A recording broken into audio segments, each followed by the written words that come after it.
A very good afternoon to the viewers and listeners of Suniye. Once again, I have great pleasure in welcoming two doyens of psychiatry and IT fields. One is Dr. Alok Bajpai. No one is unfamiliar to him. He's well known on the Suniye platform.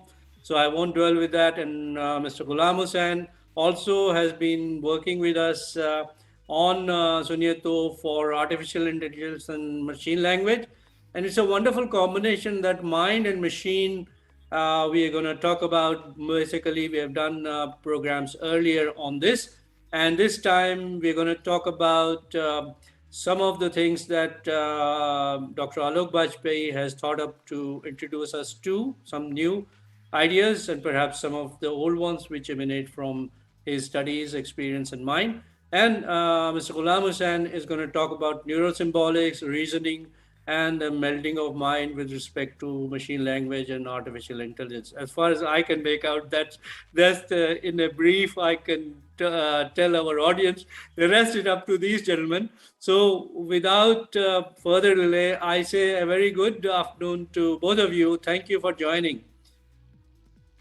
Thank you, sir. You're very welcome. Thanks for inviting us. Thank you. And as we have discussed amongst ourselves, the three of us, we'll let Dr. Alok Bajpai start the proceedings by starting on the psycho analysis and psychiatry front.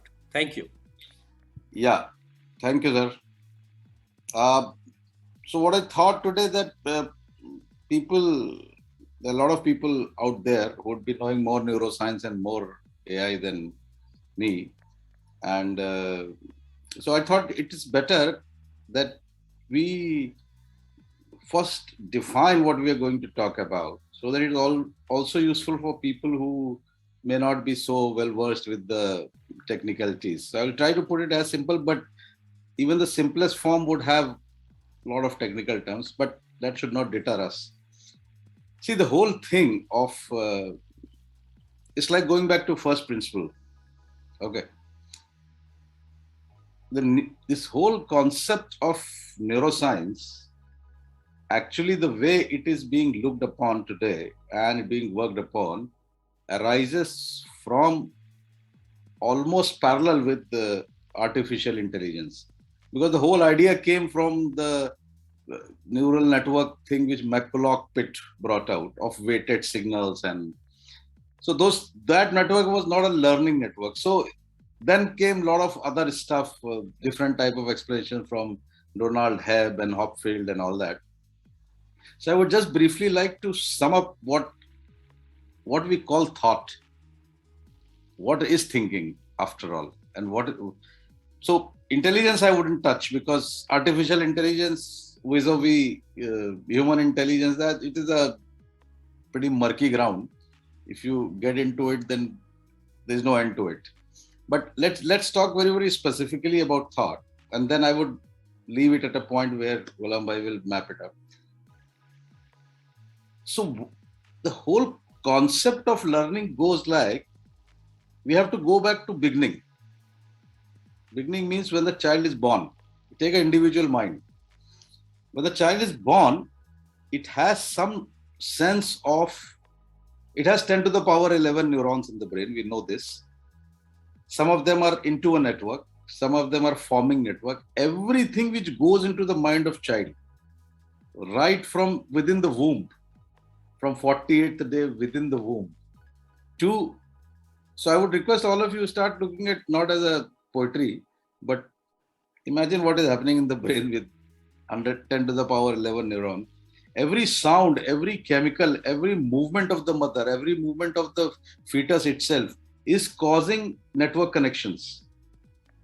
So the first movement may be a mechanical movement so it's hanging up, we all were hanging upside down, and then sudden movement happens. So the whole stimulus would form it. Similarly, so when the child is born, it is already capable of certain things, of recognizing mother's sound, there is, and as it grows, even in the first year and second year, even before walking, and once they start going on all fours and all, there is what we call intuitive physics. So they already have intuitive physics of the space, of things hiding, of depth, and there is an intuitive psychology also. Mm. As the kid grows, the kid can also slowly start understanding what we call a theory of mind, that the other person also has an existence and has a mind. And that is the interaction which goes. Mm. This is the stimulus for, see, after all, if you ask me one thing about brain, what is life all about? I think it's about learning. Exactly. And why? So there are two things happening in the brain at the same time. As experience goes in, and that is why if you look at it, if you tell anybody don't do this or don't touch this, fire is hot, it doesn't make any sense to the person. It doesn't make it, it is a concept, right? But once you touch it, it becomes an experience. Or in other words, it's called a pattern. Mm. So the brain is working right from birth into two type of processes. One is a pattern recognition, wonderful, which in common terminology we can call it experience, because everything which the person experiences goes on to form some neuronal ensemble through the Hebbian model. The Hebbian model simply says that neurons that wire together fire together, or vice versa. If they fire together, they wire together. Mm-hmm. That means every experience, every learning goes as a memory in the head. Mm. So whatever you dream, whatever you think, everything is done. Brain has to keep collecting information. Mm. And it actually collects information in the type of, if you look at Shannon's information theory, once we often wonder why are kids doing the same thing. A kid will draw attention in running around, it will keep running till it gets bored. Because the brain will keep doing it. It's like reverberating circuits in the brain till it becomes a memory. With memory, and here comes a difference between computers and human brain. With memory, the synaptic modeling changes, the firing patterns change, and then it becomes a memory. So brain is always looking for new thing. And that's what information theory says, that any event which has less probability increases the entropy more. Exactly. So brain is always looking for new information, because that new information is what keeps us alive. Because what you have already learned, you have learned. You don't give a damn to it. That is one thing which is happening, and it is going on. So there is no space in the brain. You understand? There is no space that where memory is stored. There are certain areas where memory is reverberated to make it long term. But memory is distributed all over the brain. Mm. That is why if you say a word like rose, for example, a lot of things will be evoked, right from image to the pattern, ROSC, maybe your personal memory, your prick and your rejection from a girlfriend, or your heart like a rose being crushed. Any bloody damn thing can evoke. Yeah, seriously. You trust me. Somebody walks into my clinic and says, I'm very upset. I said, why? She said, what perfume you have put? I said, nothing. She said, I can't talk today. I said, why? I said, I am reminded of my boyfriend from 14 years back who ditched me. Hey, I said, this is the power of brain. And what was it? A smell. It goes from here through a quantum process. It activates neurons and it opens up a whole plethora. So the purpose is very simple. So you provoke the environment provokes you. In the process, you keep learning in critical period till about your 18 and all, where basic networks are formed. And then the thinking brain develops the last. So when we are asking a 12-year-old kid to think, he can think only in a limited way because the brain has not developed, right? But what is the purpose? The purpose is very simple. The purpose is survival. Our brain will only do things which make us survive. So for this, in simplest term, if we say, I can say the brain is a parallel processing modular system. It had modules for sensation, Yeah. for motor movement, for emotion, for this, for this. It is parallel processing all inputs. We are hearing, we are seeing everything. So roughly about 2,800 signals are reaching the deeper part of the brain, what we call thalamus, Boy. which is the coordination center of the brain. Even if you close your eyes, suppose, and no input goes in, as it happens in dream. In dreams, no input is going on because brain has to reactivate all the memory and reorganize it. So it shuts off all the input going in. And it also shuts off your movement so that you don't act out on your dream. This is evolutionary. The brain is wonderful. It has brought us till this point. Now we are poking it. Yeah, but nevertheless, so there is always an internal state, maybe in multiple internal probability phase spaces states. Yeah. And these external signals, when they are put together, they are weighted signals. Maybe vision is more than hearing, or touch is more than whatever. Depends on what you're experiencing. They both are integrated. Memory and emotion, they immediately compared with memory and emotion. And then it comes to our conscious awareness in 300 to 500 milliseconds. That is something robust we know. So our conscious brain only knows what is happening in our unconscious processing. This is almost akin to the multiple layers of machine learning or deep learning, where exactly what is happening in between the layers, what do we know? What we know is we can modify it through back propagation and change the numerical values and all that. Now, when the brain is doing all this, we don't know how it happens. We have theory from chaos, we have theories from quantum physics, we have theory from Bayesian probability, we have theories from Markovian models, a lot of models, everything happens. New findings which are coming are wonderful. They say a single neuron's activity, which is an electrochemical activity, is almost equivalent to 10 to 15 layers of deep learning model.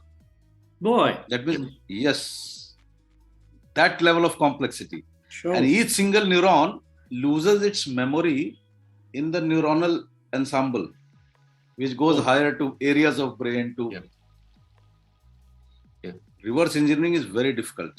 You can't take it from behavior and take it to the nerves. It's just, there's so many complex variables. But still, if you broadly look at it, what is brain doing? What brain is, one, it's doing pattern recognition. We keep doing all our lives, right?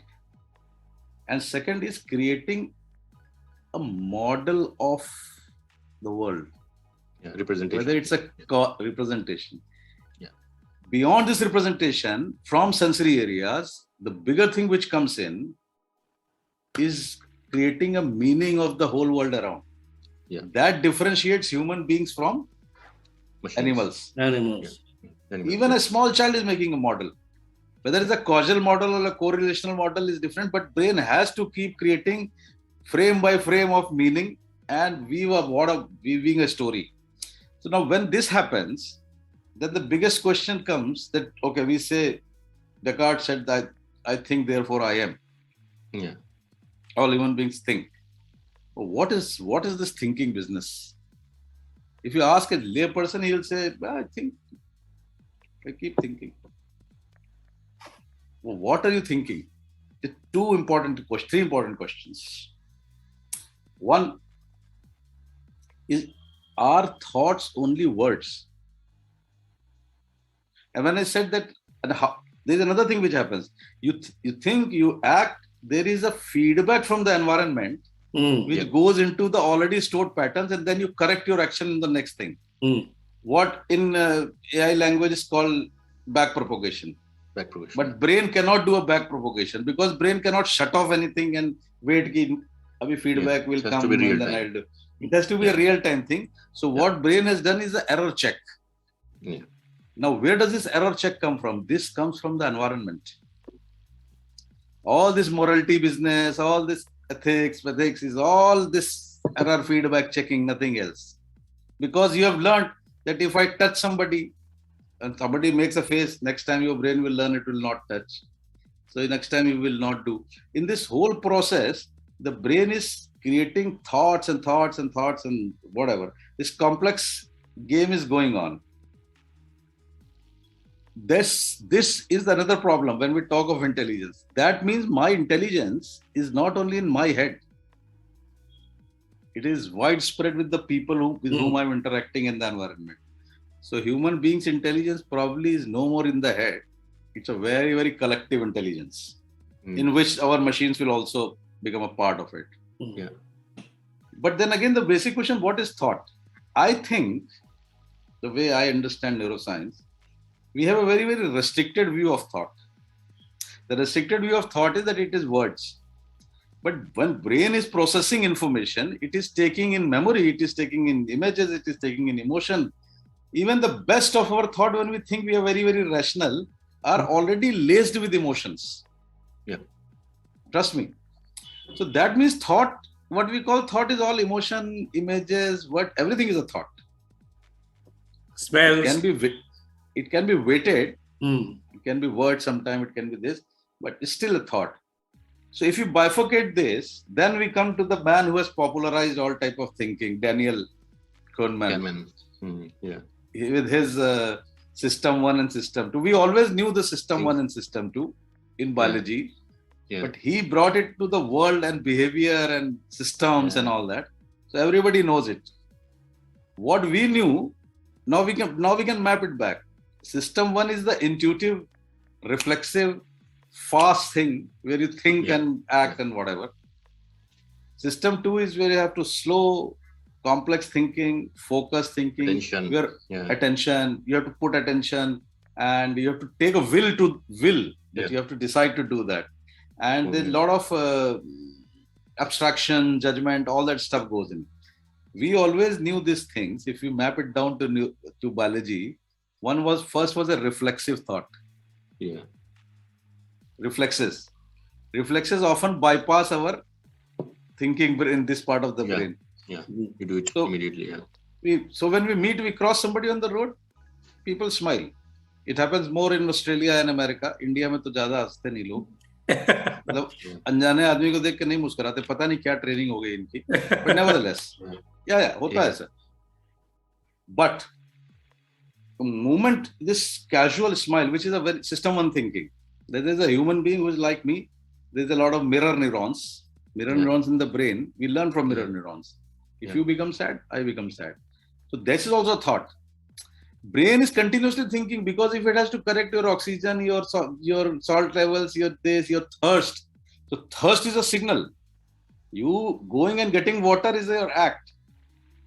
So I think now when we talk of thinking and trying to make a perfect thing, suppose, we can't ignore all this. The emotions can't be ignored, number 1. And number 2, this continuous. So let's take a broader look then. System 1 is decided by all these factors.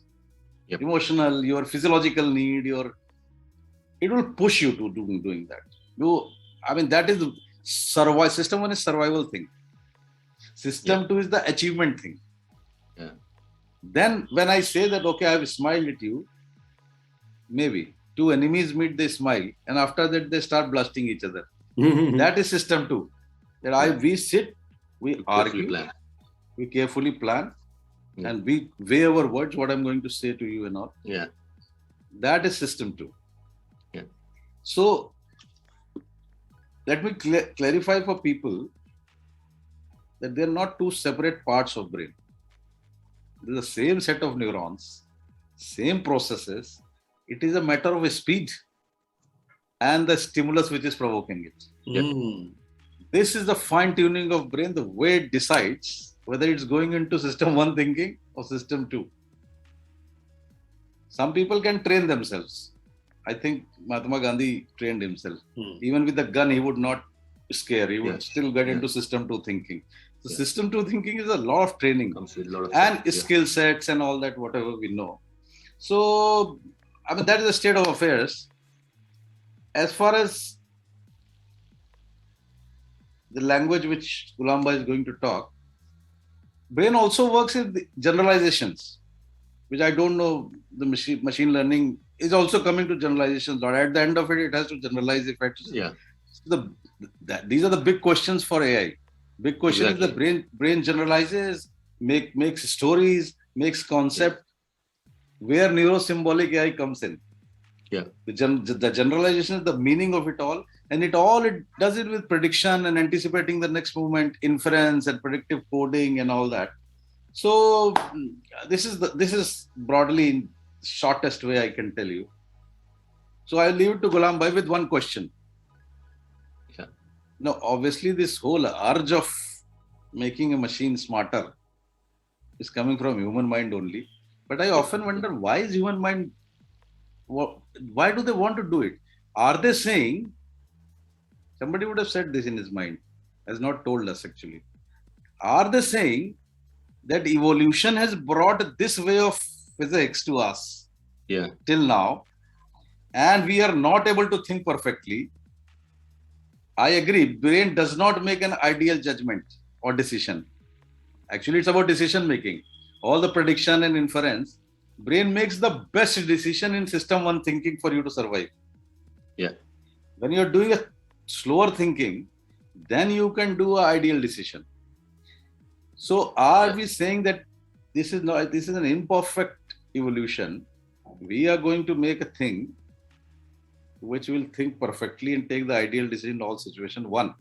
Okay, if it does, then are we going to get that information and really understand our ways of reasoning, understand our brain, or we will become more reasonable people?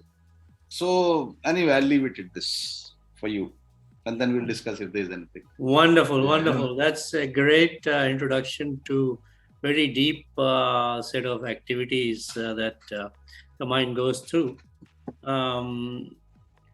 The session will end in 10, but then we will continue with a new meeting. So let's carry on, and I'll let you guys know when we are stopping this session and start a new one. So quickly, there are two things that I take as takeaways from Dr. Alok Bajpai's communique so far, and that is that the human being starts using its brain, so-called brain, whatever stage it is, from the womb, mother's womb, and then on top of that, then there are two systems that start operating right from that situation. That one is survival, another is to act based on the learned attitudes and environmental effects as they would come across. Is that sort of a good summarization? Yeah. So, in tandem. Both systems work in tandem. Yeah. I mean, they are a top-end explanation of the same processes. Yeah, exactly. Which depends on speed and need and all that. Yeah, we'll go further into this with on the technical side of what Gulam has to talk about in terms of neurosymbolics and so on.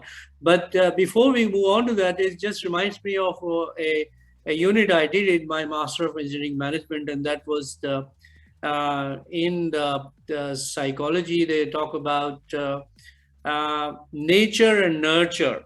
Now, from what that is, of course, an old terminology, and modern is genetics and epigenetics. Yeah, so modern is quite different to what those initial thoughts that have retained in my mind. And nature is really not